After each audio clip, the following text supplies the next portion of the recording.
Don't forget to subscribe. Afterwards, the wisest and most spiritual books from the greatest authors await you every day. And now buckle up, sit back and we'll begin. Hazrat Inayat Khan. The Art of Personality. Preface. Among the many cited teachings of Hazrat Inayat Khan, the discussion of problems related to our everyday life occupy an important place. Esotericism, spirituality, and religious practice counted very little for him in a person who did not fulfill his duty towards his fellow men and himself. According to Inayat Khan, a person's main task and purpose in life is to become human, in the fullest sense of the word.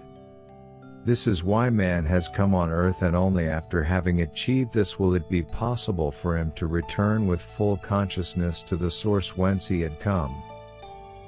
In this third volume of the Sufi message of Hazrat Inayat Khan, a considerable part of the mystic's lectures and lessons on what might be called social subjects have been collected. Thus one will find Education, a series of lectures given in the years 1925 and 1926, wherein the upbringing of the child is analyzed from its infancy onwards. At the end of this book, which was first published in 1934, two very interesting earlier papers have been inserted: The Education of Children and The Training of Youth.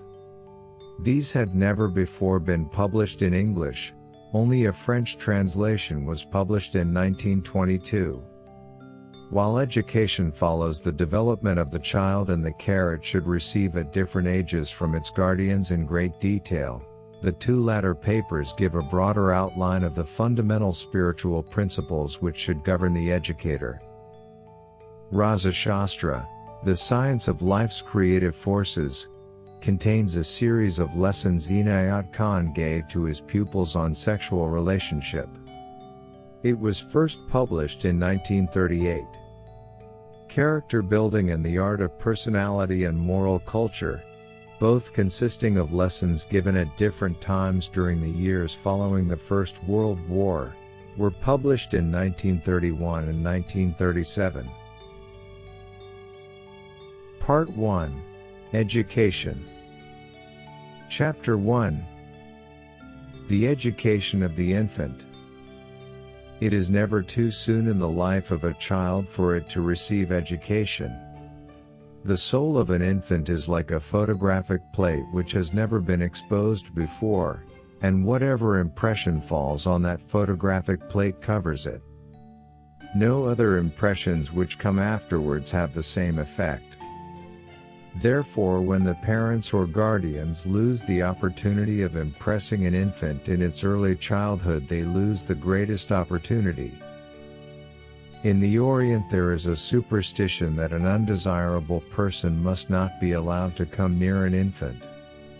If the parents or relatives see that a certain person should not be in the presence of an infant, that person is avoided, for the very reason that the infant is like a photographic plate. The soul is negative, fully responsive, and susceptible to every influence, and the first impression that falls on a soul takes root in it. In the first place, an infant brings with it to the earth the spirit with which it is impressed from the angelic spheres and from the plane of the jinn. It has also inherited from the earth qualities from both its parents and of their families. After coming on earth, the first impression that an infant receives is from the environment, the surroundings, from those who touch it and move and work in its surroundings. And the impression after coming to earth is so strong that very often it erases the impressions that an infant has inherited from the higher spheres, and also the heritage from its parents. This happens because the mind that has been formed of the impressions which the infant has brought from the higher spheres is not yet positive. It is just like a pot of clay which has not yet gone through the fire, it has not yet developed. The qualities that an infant has inherited from its parents are also in the same negative state, and they are perfected after the child has come on earth. Therefore, the first impression that falls upon an infant after coming on earth is all the stronger. The first process in making pottery is to mold pots of clay, and the second process is to put them in the fire. When they are put in the fire, they become strong. They become positive. Before they are put in the fire, they are negative. In the same way, a photographic plate is first negative. Afterwards, when it has undergone a certain process, it becomes positive. And that is the process through which the soul passes in its infancy, and then it goes through a certain development. All that it has brought from the higher spheres and from its family becomes developed, becomes positive or solid. In other words, it becomes condensed, because that is the time when the spirit is being formed and is becoming positive. If an undesirable impression has fallen upon an infant at that time, no matter what education is given later, that first impression remains concrete and solid. Nothing can erase it, because infancy is the moment when the soul is becoming positive. In educating the child, the first rule that must be remembered is that one person must educate it, not everybody in the family. It is a great mistake when everyone in the family tries to train the infant or to take care of it, because that keeps an infant from forming a character. Each one has its own influence, and each influence is different from the other. But most often what happens is that the parents never think of education at all in infancy. They think that is the age when the child is a doll, a toy, that everyone can handle it and play with it. They do not think that it is the most important moment in the soul's life, that never again will that opportunity come for a soul to develop. Should the father or the mother educate the child? A man's life demands all his attention in his work. The mother is born with the sense of duty towards her child, and therefore the mother has the first right to educate it. The mother can also quiet the child in the first days of its life, because the child is a part of the mother, and therefore the rhythm of the mother's spirit is akin to the rhythm of the child's spirit. The soul that has come from above is received and is reared and taken care of by the mother, and therefore the mother is its best friend. If there is anything that the father can do, it is to help the mother or the guardian to educate the child. If the child in its infancy were given entirely into the hand of the father, there would be little hope that it would come out right. Because a man is a child all his life, and the help that is needed in the life of an infant is that of the mother.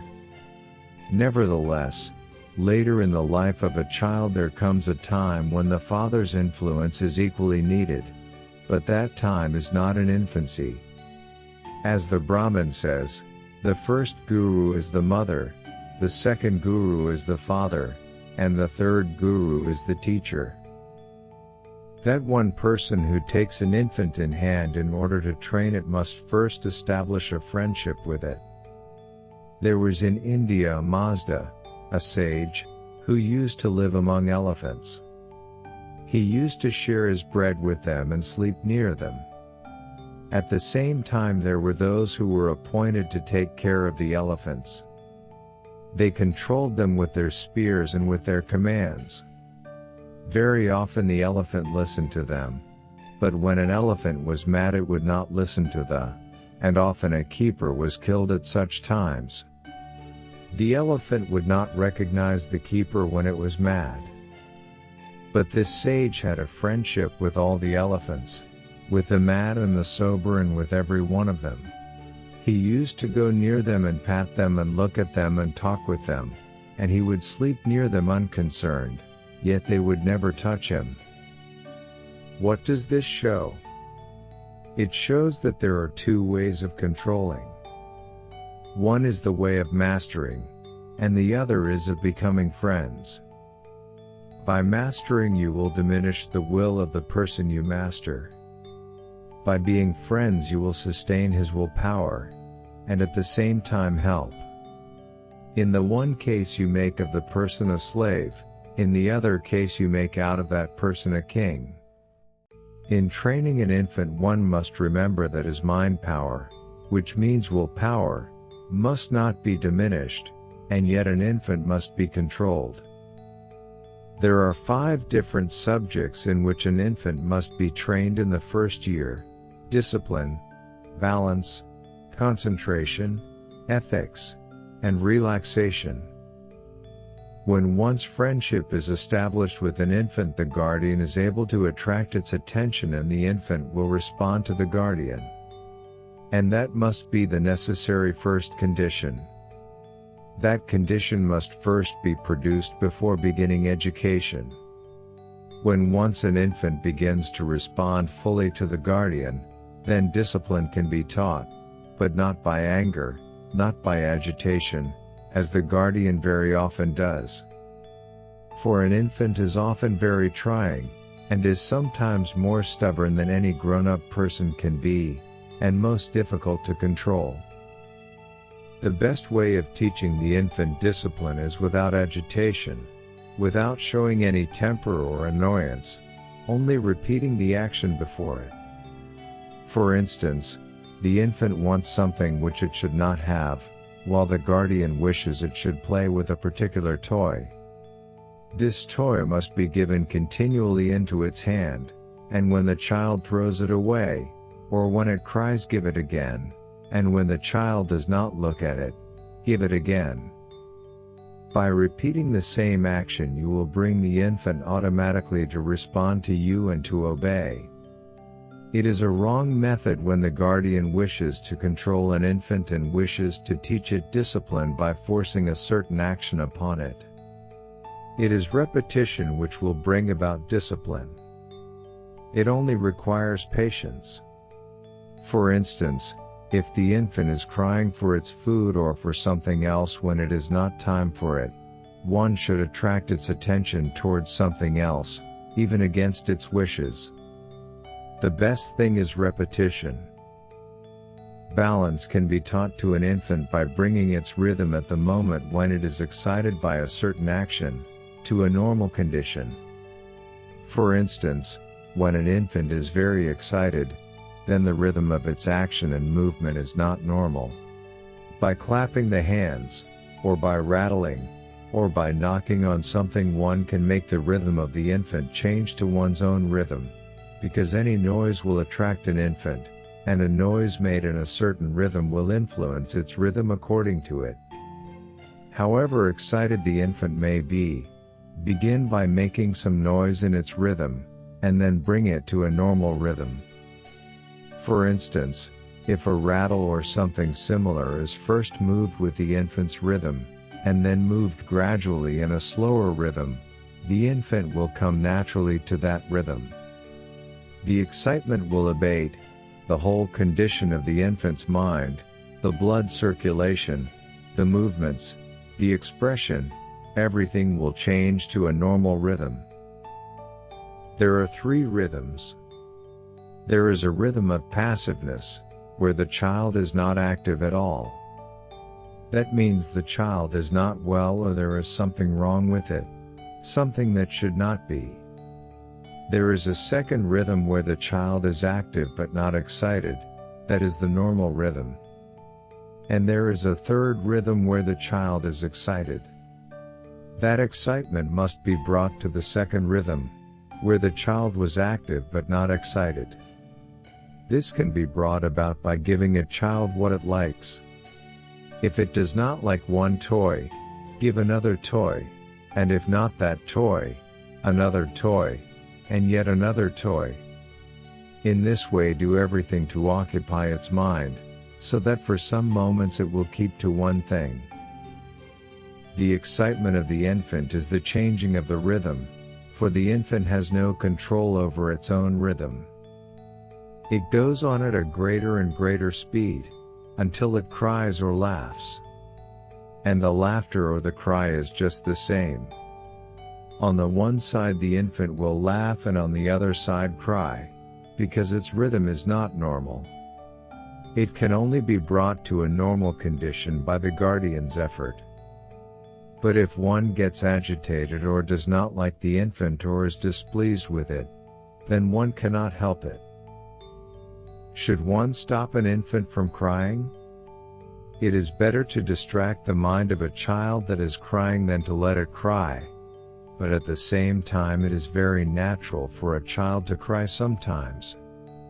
If the child does not cry, it means that there is something lacking in it, that the child is not normal.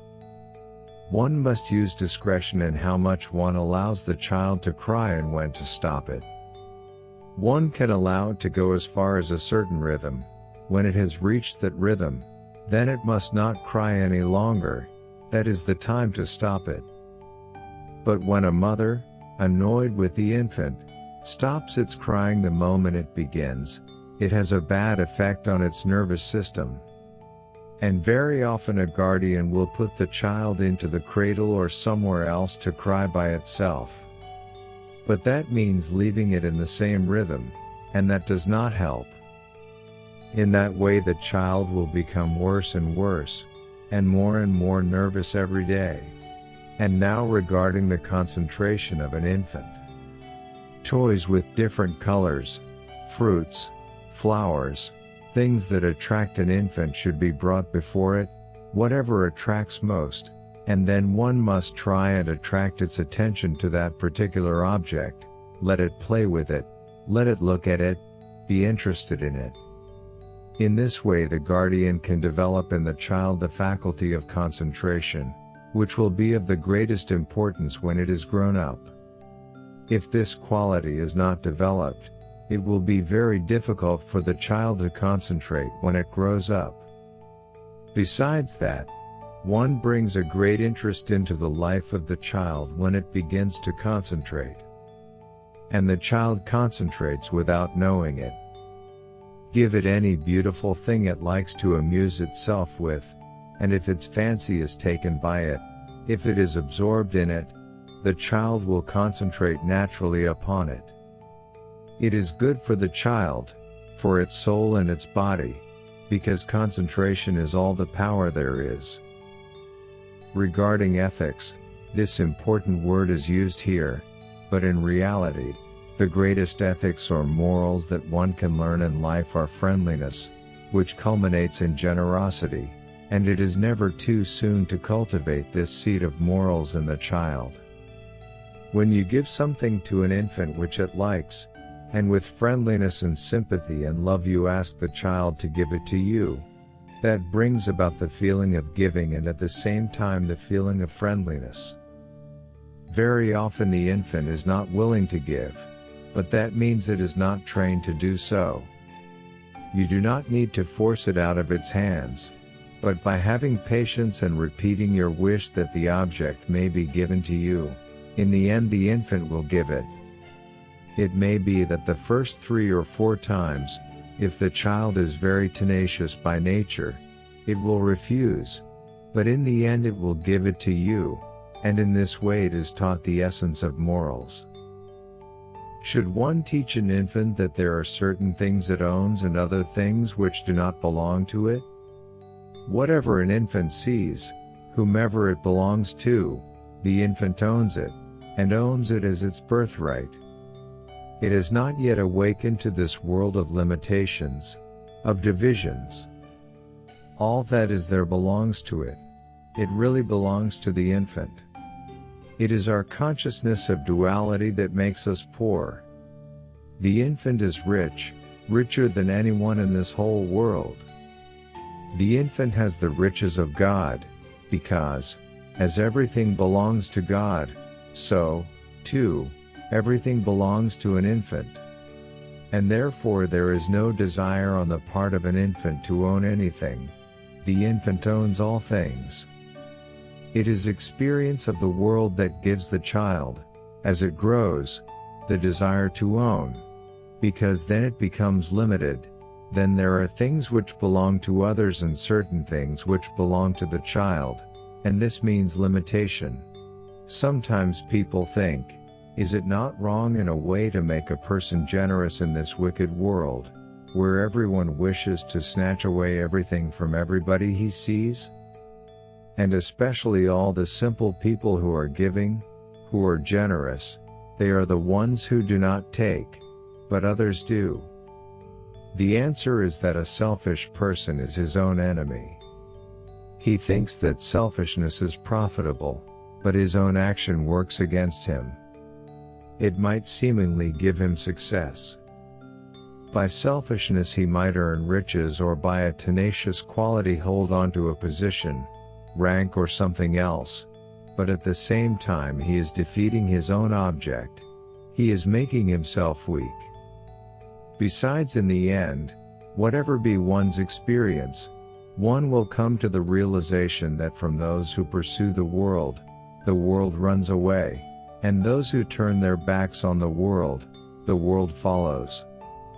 The spirit of all morals and ethics is friendliness, learning to sacrifice and learning to serve, and that last lesson can be given first to an infant. Finally, we come to relaxation. The infant can become very troublesome to the guardian and to others if it has not learned relaxation properly. But relaxation is learned by an infant much sooner than by a grown-up person.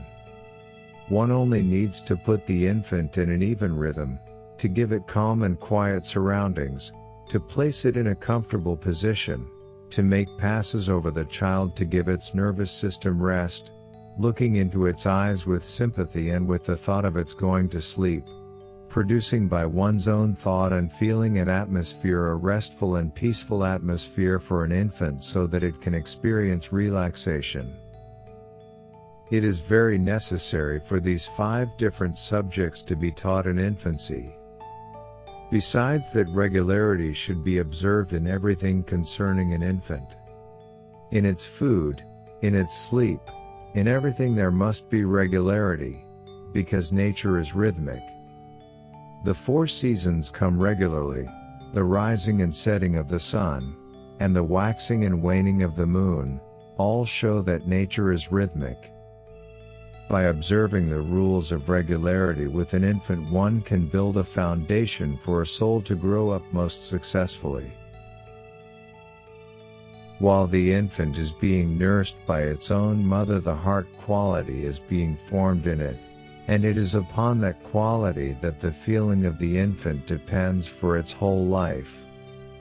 Not understanding this, people today have other methods of feeding an infant, and by these that spirit of heritage and many merits and qualities that the child has to develop, become blunted. Mechanical food is prepared, and the child's heart becomes mechanical when it grows up. Once a Mughal emperor was very much astonished when he saw his son shaken by the noise of a gun, and he said to his minister, "I cannot understand how a child of my family could show such a trait."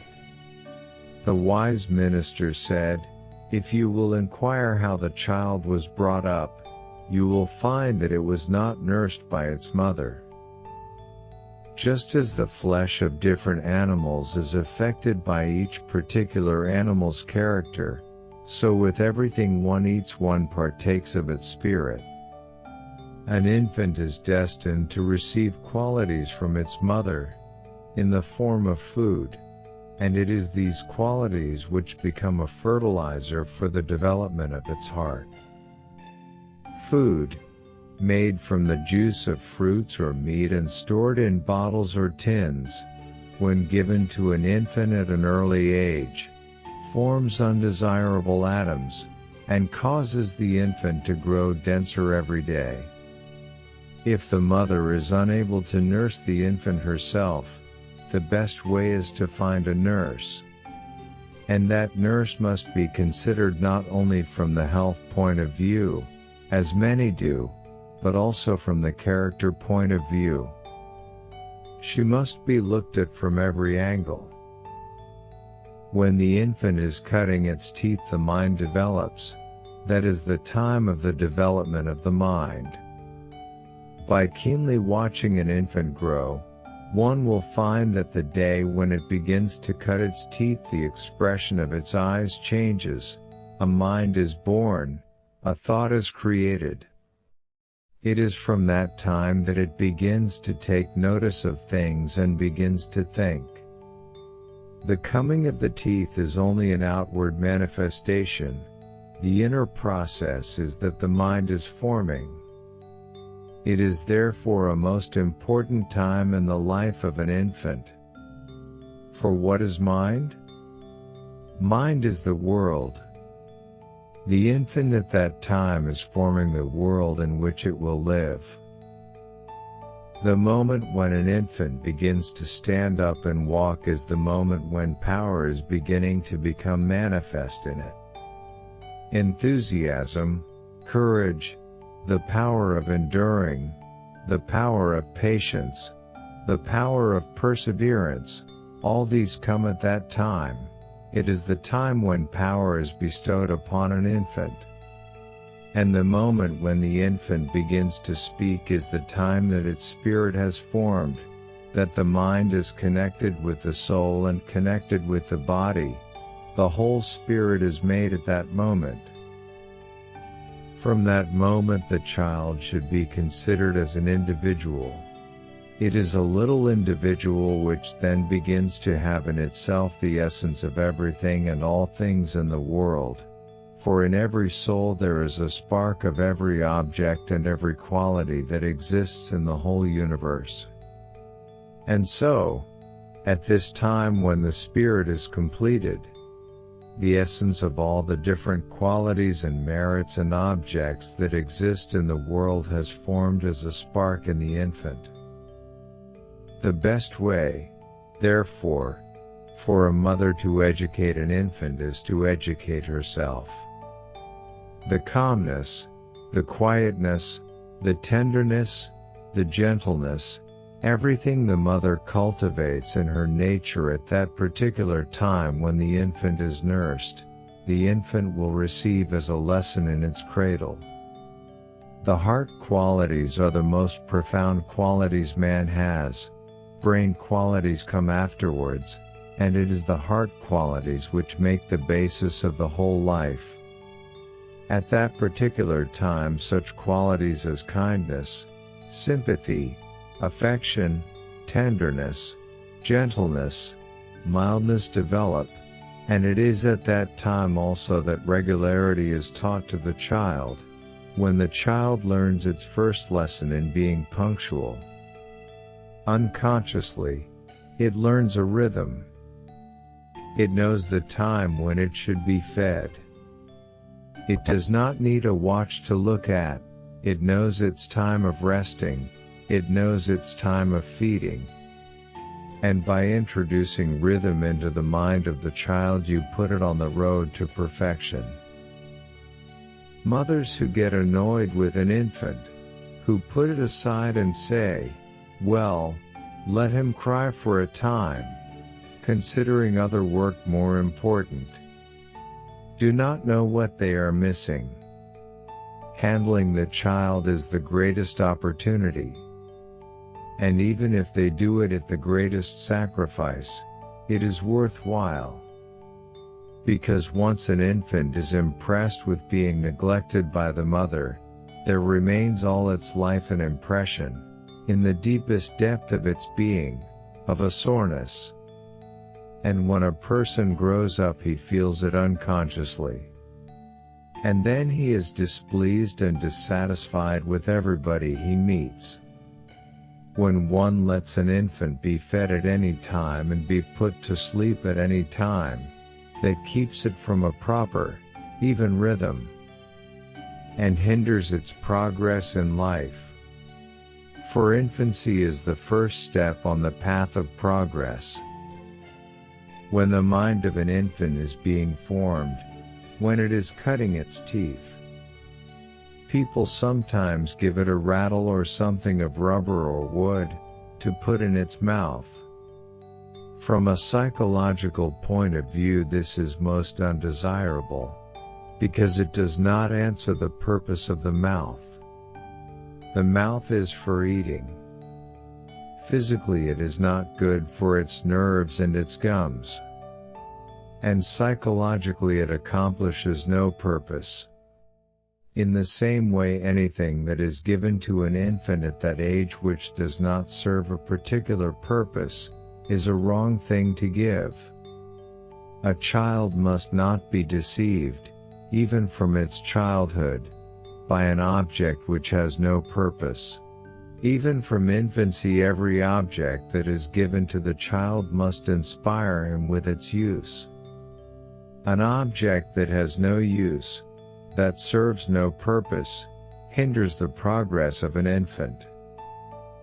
The moment when the infant stands up and walks is a moment which should be guarded with the greatest interest and keenness. This is the moment when the powers are being manifested. And if these powers are used and directed towards something, a box or a tray, or something which is not inspiring, which does not give back something to the child, those powers are being blunted at every effort the child makes to go towards it. Then the best thing is to call the child towards oneself, to gain the child's sympathy and attention. This attracts the child and gives new life. Nothing one does with an infant should be purposeless. If it is so, then its whole life will be purposeless. There are many who after they are grown up cannot accomplish a certain purpose in their life. Very often the reason is that from their childhood, when the forces were rising, they were not directed to a purpose. It does not matter if a sweet were put there, or a fruit or a flower, if the child was directed to bring that, then there is a purpose. But when the child is directed to go to a box, or to the wall or door, where it has no gain, then the effort which has risen unconsciously is lost. The beginning of a person's life is of greater importance than the latter part, because it is in childhood that the road is made for him to go forward in life. And who makes the road? It is the guardian of the child who makes the road for it. If that road is not made and the guardian is asleep, then the child has great difficulty when it is grown up. School education and college education will come afterwards, but the education of the greatest importance in the life of a soul comes in its infancy. Now there is a symbolism in the actions of a child. If the child goes straight towards something, that shows the straightness of his nature. If the child is wobbly, then it shows lack of willpower. If the child goes to one side and stands there, and then goes to another side and another, and then walks back, this shows that there is a fear, a doubt, and that the mind is not clear. If its mind were clear, the child would go straight. If it stops on the way, then this itself is a hindrance in its future life. If the child runs and reaches a certain place, it is impulsive and venturesome, it will jump into something when it is grown up. But if an infant as soon as it begins to walk adopts a proper rhythm and reaches a desired spot, that infant is very promising. It shows singleness of purpose and balance by the rhythm of its walk.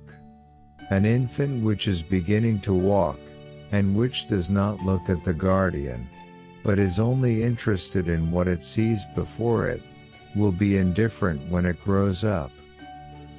But an infant who, after going to a place, is attracted again to the guardian shows the heart quality. He will be a loving soul. Should one do gymnastics with an infant? No, an infant is too young for gymnastics.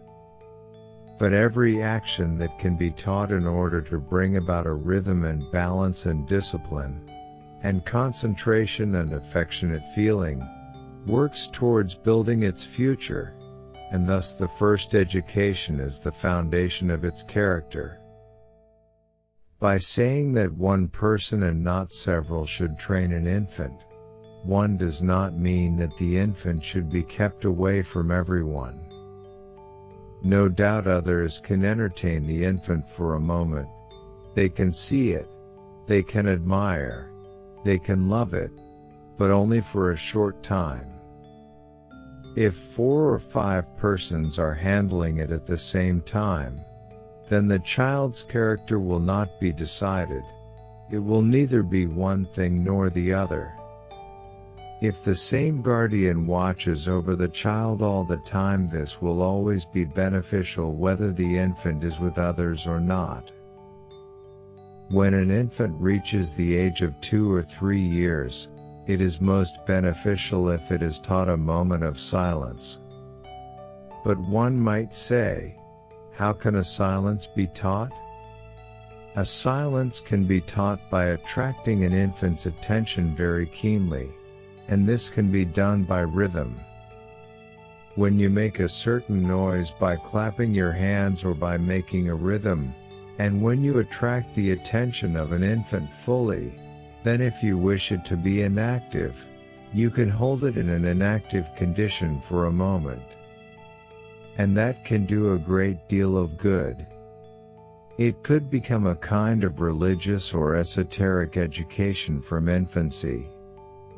If an infant can keep his eyes from blinking, and his breath and the movement of his hands and legs suspended for one moment, it accomplishes even at that age a meditation. Furthermore, when the infant is beginning to utter sounds, such as ba, pa, ma, boo, goo, one should not take it as something unimportant or something which has no meaning.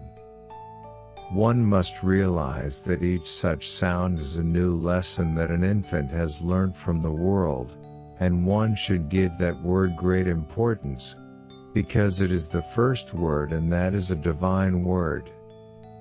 The best way of training an infant to learn the meaning of these words and sounds is to repeat with it the same sounds, to let the child hear the same word over and over again, and become interested in what it is saying. And then to attract its attention to objects and persons of that name. It is in this way that the words ma and pa have come into being. It is not that someone else has given these names. The infant has given them to its father and mother. Others have added to those words and made them mater, matter, mother, but it began with ma and pa. It is a natural word. It has come from the depth of the mind of the infant. It is a divine word. Its origin is a divine origin. Such a word as mummy is the third word, and is brought about with the help of the guardian. The first word is ma, the second word is mama, and the third word is mummy. Mama is extended to mummy. As fashions come in dress, so there come fancies in words. People like to use a certain word for some time and then it becomes a fashion. One can help an infant by repeating different words with it and by pointing out to it the meaning of the words, instead of always urging upon it another word to be repeated. One spoils the ear of an infant that way. The Nawab of Rampur once expressed a desire to the chief musician of his court to learn music himself, and the master said, "I will teach you music on one condition, and that is that you do not listen to every kind of music that comes your way. When bad music is heard, the ear becomes spoiled, and then you cannot discriminate between bad music and good music." So it is with an infant. The infant is saying pa, and the mother is saying leaf. The infant is saying something and the guardian is saying something else. There is no harmony and no purpose is accomplished. The infant is unable to say leaf, it is beginning to say pa. Its own intuition has guided it, and it is better to go with nature and to let an infant be enlightened by every sound it makes, by showing it something connected with that sound.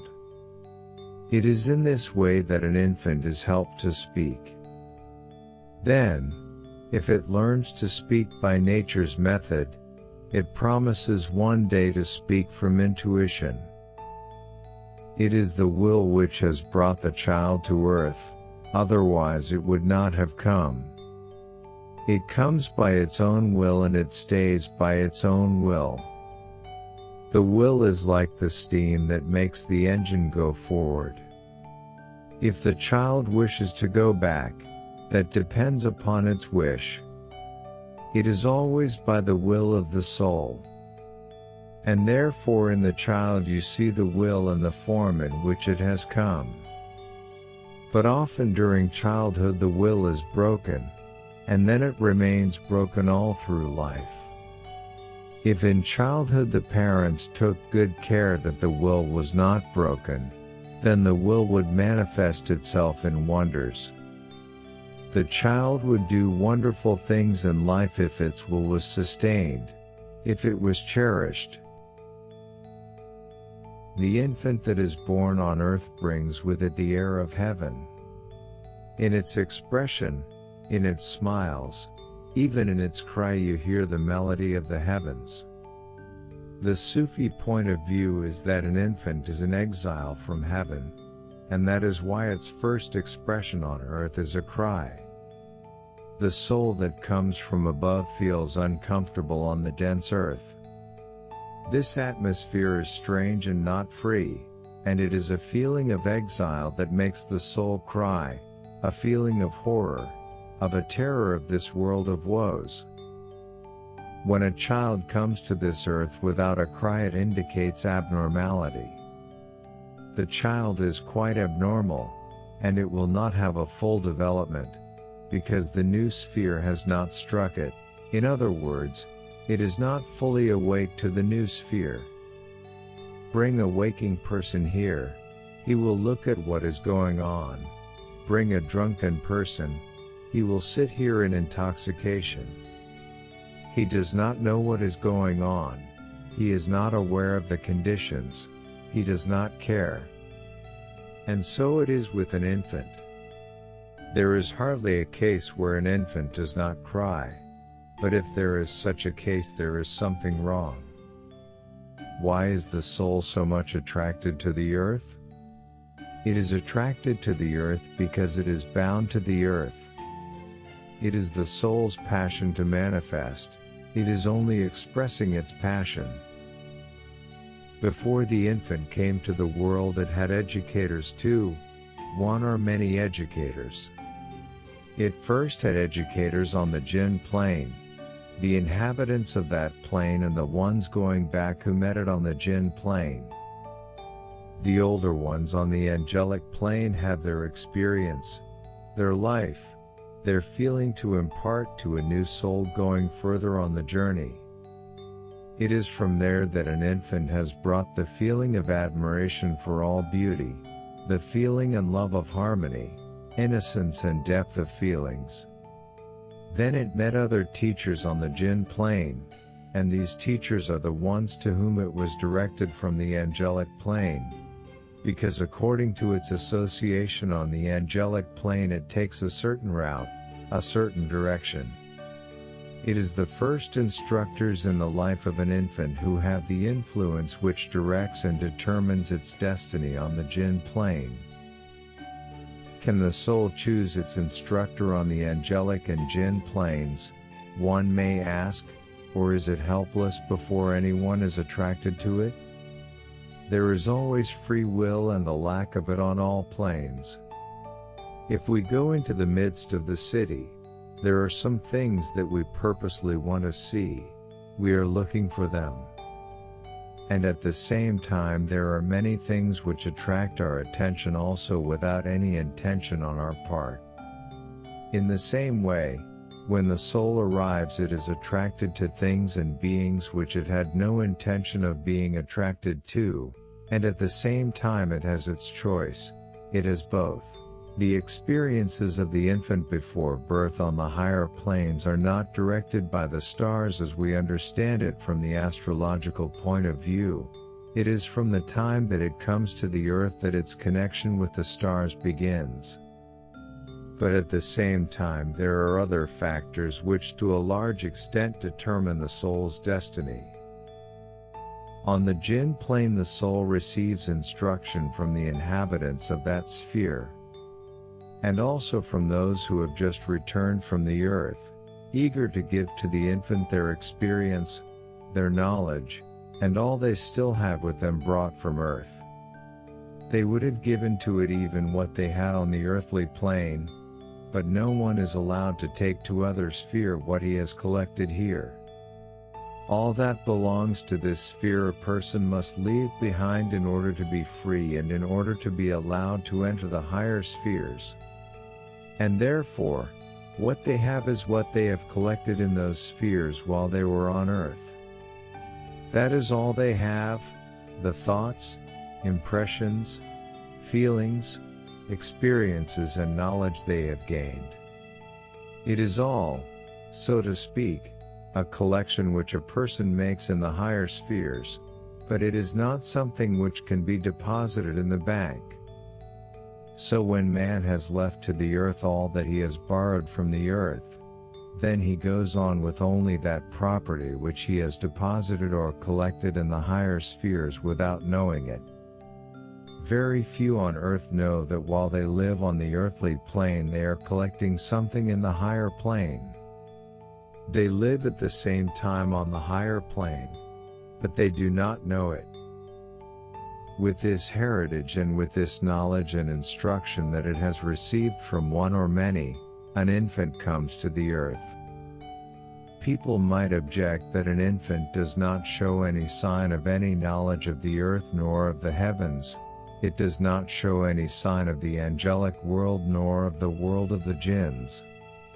They do not know that an infant can perceive or can receive impressions of human beings much more readily than grown-up people. The infant at once senses the right person, and sometimes it perceives more than a grown-up person. Besides that, we grown-up people think that we appreciate music, but if we realize the sense that an infant has brought with it of appreciating sound and rhythm, we would never boast of knowing music. The infant is music itself. In the cradle it is moving its little arms and legs in a certain rhythm. And when our music falls on the ears of an infant it is of the lowest character compared with the music it is accustomed to. At the same time it begins to move its legs and its arms to the rhythm of the dense music. We may believe we have the finest music, but for an infant it is the most dense music. It is accustomed to much finer music than we can conceive. It longs for it. It looks for it. And what we give as a substitute does not satisfy it. For a moment it tries to listen to it. It tries to enjoy, to like it, but at the same time it does not feel at home. It turns its back and wants to go away. Only for a moment it tries to enjoy it, thinking it is something that belongs to its country, which means the heavens, and then it finds out, no, it is foreign. That is the only reason why an infant will cry in the middle of a concert. If it were not so, an infant would enjoy it more than anyone.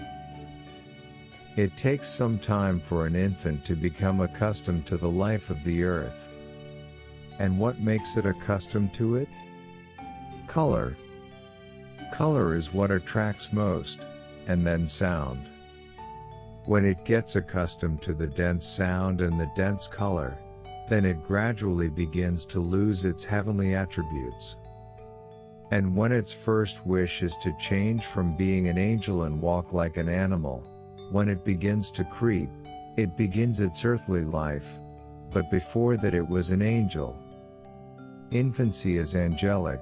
It is not the jinn time, it is the angelic time. Infancy may be divided into 3 parts. The first 3 years are real infancy. The first year the infant is most angelic, the second year there is a little shade of the jinn sphere, and the third year it begins to manifest the earthly influence, the influence of this world. So an infant becomes worldly in its first year. Why is it that an infant, though still conscious of the angelic planes, has no feeling of kindness originally? The angels are not obliged to be kind. They are kindness itself, but that angelic kindness must awaken here. Kindness and cruelty are learned after coming here. When the infant comes, it comes with love alone. Everything else is taught here. And if the guardians knew this, they would help the child much better. There are many qualities that the soul has brought from the higher spheres, but those qualities remain undeveloped if they remain buried, if they are not given an opportunity to develop. Thus, if kindness has not been given an opportunity to develop in the child, the kindness will remain buried in the depth of its heart all its life, and it will not know it. Parents sometimes think that it is bad manners for an infant to put its hand in its mouth, and therefore they give it something made of wood or rubber, or something else. It very much hinders its real progress in life, because every soul is born to reach the ideal of being self-sufficient. An infant tries from the beginning to put its hand in its mouth when the mouth wants something, and the parents, in order to teach good manners, give it something else, making the infant more artificial. If they left it to its natural tendency, they would help its growth, its progress toward a higher ideal. What are the saints and sages and adepts and mystics doing during their time of spiritual attainment? They eliminate everything in their life which makes them depend on things outside. They eat with their hands. Instead of taking plates they use leaves, and everything that they do shows that they wish to become independent. By independence is meant self-sufficiency, that what they can get from their own self they must not look for outside. That is the principal motive of those who are striving for self-attainment, because it is the means of overcoming the sorrows and troubles and woes of this life. One sees a constant striving in the life of the adepts to make themselves independent of outside things as much as possible. On the other hand, worldly people think it progress if they can become daily more dependent on others. Every step we take is towards dependence, and the more we depend upon others, the more we think we are progressing. In the end we come to such a stage that for what the soul needs, what the mind needs, what the body needs, we depend upon others. And, not knowing this, we teach the child to put something else instead of its little hand in its mouth. In reality, it is natural for an infant to put its hand in its mouth, and that is the purest and the cleanest toy that it can have to play with. The Quran says there is time for everything. And so there is a time, there is day, an hour, a moment fixed for the child to change its attitude, to learn to sit, to learn to stand, to learn to walk. But when the parents, eager to see the child stand or sit or walk, help it, the child will do it before the time, and that works against its development. Because it is not only that it begins to learn to sit or stand or to walk. There is a far greater meaning in it. These are different stages which an infant goes through in its spiritual life. Physically these are just ordinary actions, spiritually it is a stage. When the child sits it is a stage, when it stands it is a stage, when it begins to walk it is a stage. These are like three first initiations in the life of an infant. In order to understand the meaning of an infant's laughter and cry one must become an infant, because it is the language of another sphere. But when a person does not trouble about it, then its cry is only a nuisance and its laughter is a game. Sometimes people wish to make the child laugh more and more because they are interested or as an entertainment. Or people neglect the child, leaving it to cry, and pay no attention. Or when an infant is crying, the mother says, "Be quiet, be quiet." In all these cases they lose the opportunity of understanding the language of an infant.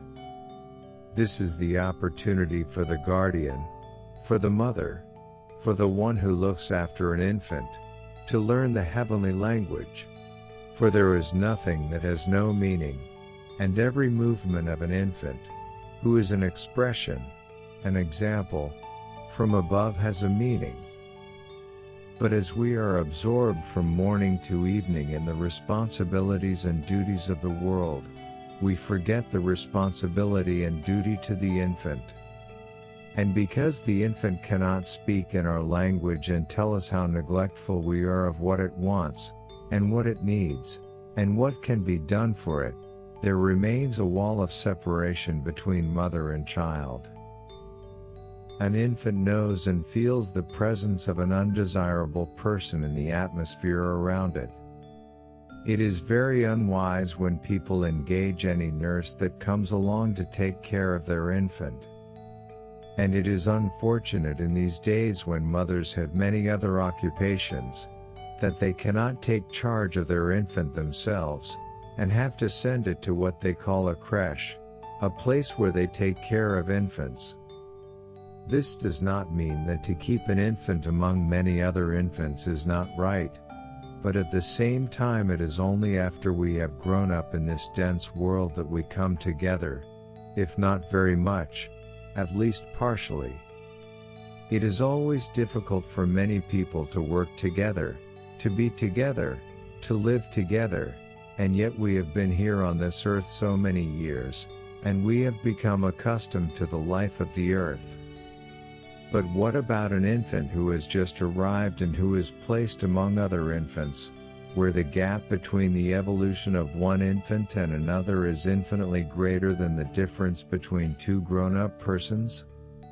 They are not yet accustomed to being together, and the atmosphere of one infant is bad for another. It is all right for many soldiers to be together in one room, for many patients to be together in one hospital, but for many infants to be put in one place after being exiled from paradise to this earth, imagine what it means for them to have this experience. It is like a king banished from his kingdom. No doubt after 6 months or a year an infant becomes accustomed to it, but at the same time the individuality of the soul and the development of the personality become blunted.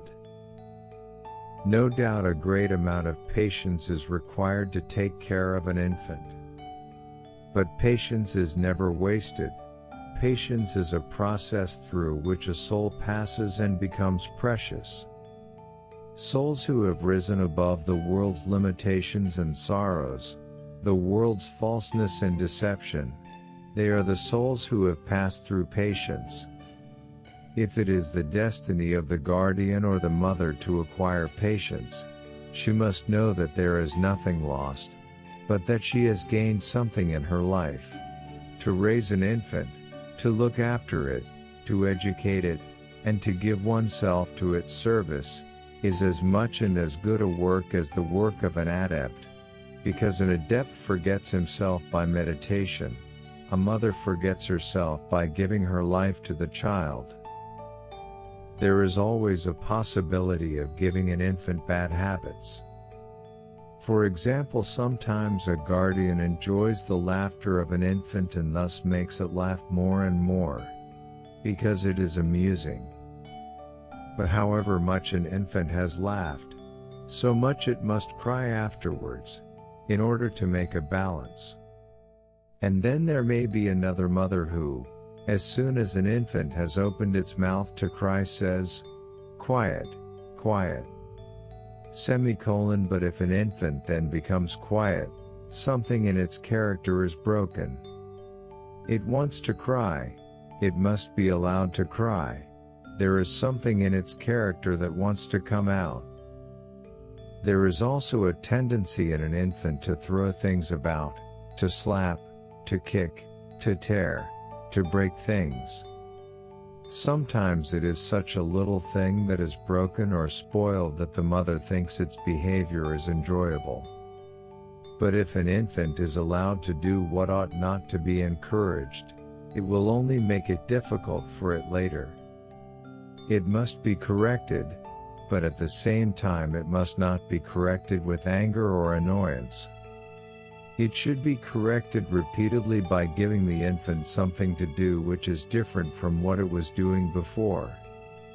One should always keep an infant focused on things that will be good for it, and try to divert its attention from things that it must not do, instead of enjoying and amusing oneself with things that it does which the parents may think do not matter. It is very difficult to stop an infant in its first year from destroying things. Besides, the inclination to destroy things is a great virtue in the child.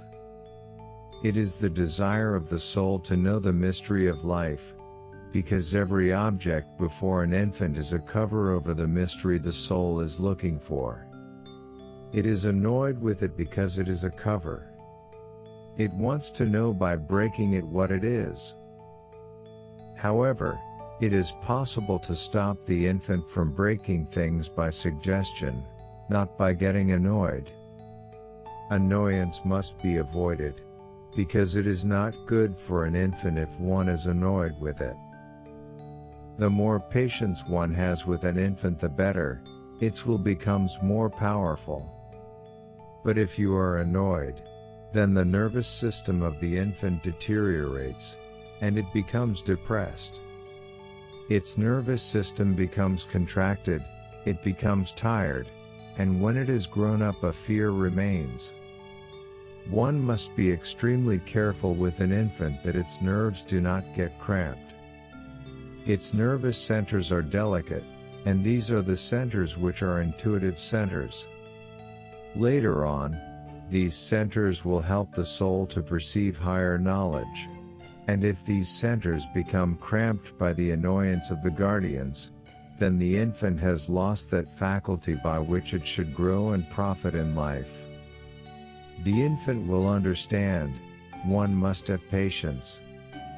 One should repeat, "You must not break it," every time he breaks something. Let him break 10 times, and every time just say, "You must not break it." That helps. Regarding the bad nature of an infant, sometimes it shows stubbornness and obstinacy, even to the extent that one feels annoyed and begins to scold it. But that is not right. Scolding has a bad effect on the nerves of an infant. And once a bad effect has been made on the nerves of an infant, there will be a mark of annoyance on the nerves all through its life. The best thing at such moments is to call the attention of the infant repeatedly to something that will take away that thought, and we must never tire of doing it. It is this which will make it come back to a proper rhythm. There are 2 principal temperaments in infants, active and passive. There is an infant that is quite happy in the place where it is put, quite contented, enjoying itself. It cries only when it is hungry. And there is another infant who is always doing something. Either it must cry or break, or tear something. It must do something all the time. The best thing is to bring the infant back to a normal rhythm. An active infant must be quieted by the influence of the guardian, by attracting its mind to a certain thing, by beating time and getting it into a certain rhythm.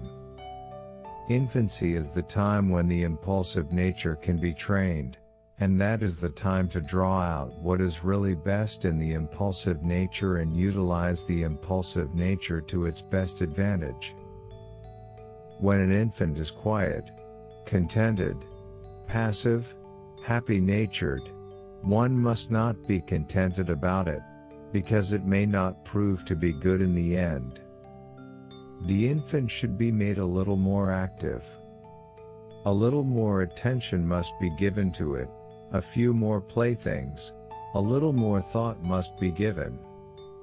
It should be stimulated, it should be picked up and its attention attracted to this or that, so that it may become more active and more interested in the things it sees, that will bring about a proper balance. And that's not all. Our experts and regular viewers respond to all comments. Also check if you forgot to subscribe and set your bell to receive notifications about new audiobooks and other useful self-development materials that we release regularly. Join in the discussions, don't forget to give likes and, if possible and inspired, support the development of the channel financially. All useful links will be in the description and the first attached comment. Goodness, love and wisdom to all. And now move on to watch the next part of the video at the links below, or choose something from the playlists of the channel and those you see on the screen.